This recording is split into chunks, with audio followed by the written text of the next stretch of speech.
কোন সময় 11 বার হাসবুনাল্লাহু ওয়া নি'মাল ওয়াকিল এই আয়াতটি পাঠ করলে কি হয়, কি লাভ হয়।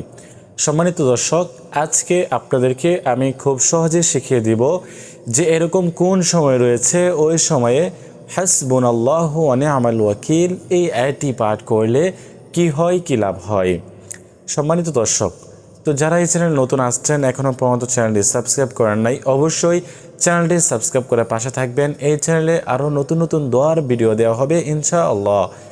সম্মানিত দিনী ভাই বোনেরা, তো হাসবুনাল্লাহু ওয়া নি'মাল ওয়াকিল এই আয়াতটি কিন্তু খুবই শক্তিশালী একটি আয়াত। এই আয়াতটি আপনাদেরকে আমি প্রথমে সহিহ শুদ্ধভাবে শেখাবো। কারণ হচ্ছে এই আয়াতটি যদি আপনারা সহিহ শুদ্ধভাবে না পারেন, তাহলে এই আমল দ্বারা আপনারা কোনো ধরনের ফলাফল পাবেন না। তো আসেন আমরা প্রথমেই হাসবুনাল্লাহু ওয়া নি'মাল ওয়াকিল এই আয়াতটি সহিহ শুদ্ধভাবে শিখে নেই। হাসবুনাল্লাহু ওয়া নি'মাল ওয়াকিল, হাসবুনাল্লাহু ওয়া নি'মাল ওয়াকিল, হাসবুনাল্লাহু ওয়া নি'মাল ওয়াকিল। এরকমভাবে হাসবুনাল্লাহু ওয়া নি'মাল ওয়াকিল পাঠ করতে হবে। হ্যাঁ, অনেকে এখানে হাসবুনাল্লাহু পাঠ করেন, হাস হা বড় হা, হাসবুনাল্লাহু ওয়া নি'মাল ওয়াকিল এরকমভাবে পাঠ করতে হবে। তো পাঠ করা শেষ হয়ে গেলে আপনাকে এই আমলটি কোন সময় করতে হবে, কতবার পাঠ করতে হবে, এই আমলটি আপনারা আমল করবেন ফজরের নামাজের পরে। ঠিক আছে, ফজরের নামাজ আদায় করে আপনি একটি জায়গায় বসবেন, বসে প্রথমে 3 বার ইস্তিগফার পাঠ করবেন, আস্তাগফিরুল্লাহ আস্তাগফিরুল্লাহ আস্তাগফিরুল্লাহ। তারপরে 3 বার দুরূদ শরীফ পাঠ করবেন, যেই দুরূদ শরীফ আমরা নামাজের মধ্যে পাঠ করে থাকি।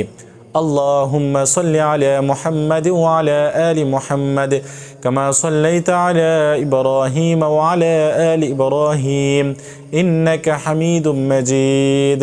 আল্লাহুম্মা বারিক আলা মুহাম্মাদ ওয়া আলা আলি মুহাম্মাদ কামা বারাকতা আলা ইব্রাহিম ওয়া আলা আলি ইব্রাহিম ইন্নাকা হামিদুম মাজিদ। এরকমভাবে সহিহ শুদ্ধভাবে আপনাদেরকে 3 বার দুরূদ শরীফ এবং 3 বার ইস্তিগফার পাঠ করে নিতে হবে। এখন কথা হচ্ছে আপনাদেরকে হাসবুনাল্লাহু ওয়া নি'মাল ওয়াকিল এই আয়াতটি সহিহ শুদ্ধ করে 11 বার তেলাওয়াত করতে হবে। তো তারপর শেষে 3 বার দুরূদ শরীফ পাঠ করে নেবেন। এই হচ্ছে আমল। এই আমলটি করলে কি হবে, আল্লাহ তাআলা আপনাদের মনের আশা পূরণ করে দেবেন, আপনাদের দোয়া কবুল করবেন। আপনারা যে ধরনের দোয়া কবুল আল্লাহ তাআলার কাছে চাইবেন, আল্লাহ তাআলা আপনাকে সেই ধরনের দোয়া কবুল করবে, আপনার মনের আশা পূরণ করবে এবং আপনার রিজিক বৃদ্ধি করে দেবে। তো সম্মানিত দর্শক, এই আমলটি আপনারা বিশেষভাবে করার চেষ্টা করবেন। তো আজকের মতো এই পর্যন্তই। আল্লাহ হাফেজ।